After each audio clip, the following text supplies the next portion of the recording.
আসসালামু আলাইকুম ফুটবল প্রেমীরা। সকালেই মাঠে নামছে আর্জেন্টিনা। জিততে পারবে কি মেসিরা? শিরোপা ধরে রাখার মিশনে চলমান কোপা আমেরিকায় দুর্দান্তভাবে ছুটছে বিশ্ব চ্যাম্পিয়ন আর্জেন্টিনা। যদিও দলটির সেরা তারকা পড়েছে ইনজুরির কবলে।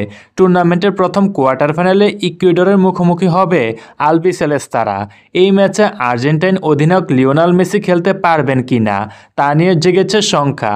গ্রুপ পর্বের শেষ ম্যাচে মাঠে না নামলেও আসন্ন ওই ম্যাচের জন্য দলের সঙ্গে অনুশীলন করছেন তিনি। যদিও তার চোট কতটা পুরোপুরি সুস্থ কিনা এসব নিয়ে ধোঁয়াশা কাটেনি।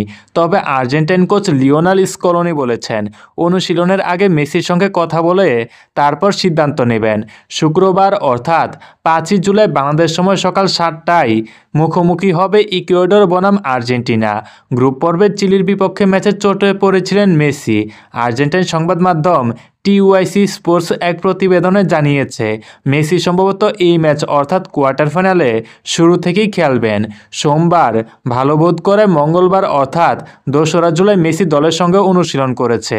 তবে স্কলোনি শেষ মুহূর্ত পর্যন্ত মেসির সুস্থতার জন্য অপেক্ষা করবেন। আর্জেন্টাইন কোচ লিওনেল স্কলোনি বলেছেন, আমি এখনও তার অবস্থা নিয়ে কথা বলিনি। আমার মনে হয় শেষ মুহূর্ত পর্যন্ত অপেক্ষা করাই ভালো। অবশ্য তিনি ম্যাচের আগের দিন কথা বলবেন, অর্থাৎ আজ রাতে তিনি এ বিষয়ে কথা বলবেন। আপনাদের কি মনে হয়, মেসি কি পারবে কোপা আমেরিকার এই কোয়ার্টার ফাইনালের ম্যাচটি খেলতে? এছাড়া আর্জেন্টিনা বনাম ইকুয়েডর এই ম্যাচে আর্জেন্টিনা স্পষ্টভাবেই ফেভারিট। তবে ইকুয়েডরও এই ম্যাচে ছেড়ে কথা বলবে না। অবশ্য এর আগে ইকুয়েডরের কোচ আর্জেন্টিনাকে এক হাত নিয়ে রেখেছেন। তিনি হুমকিও দিয়ে রেখেছেন এই ম্যাচে তারাই জিতবে। আমার মতে এই ম্যাচে আর্জেন্টিনা জয় পেতে পারে 2-1 গোলের ব্যবধানে। আপনাদের কি মনে হয়, এই ম্যাচে জয় পেতে পারে কারা?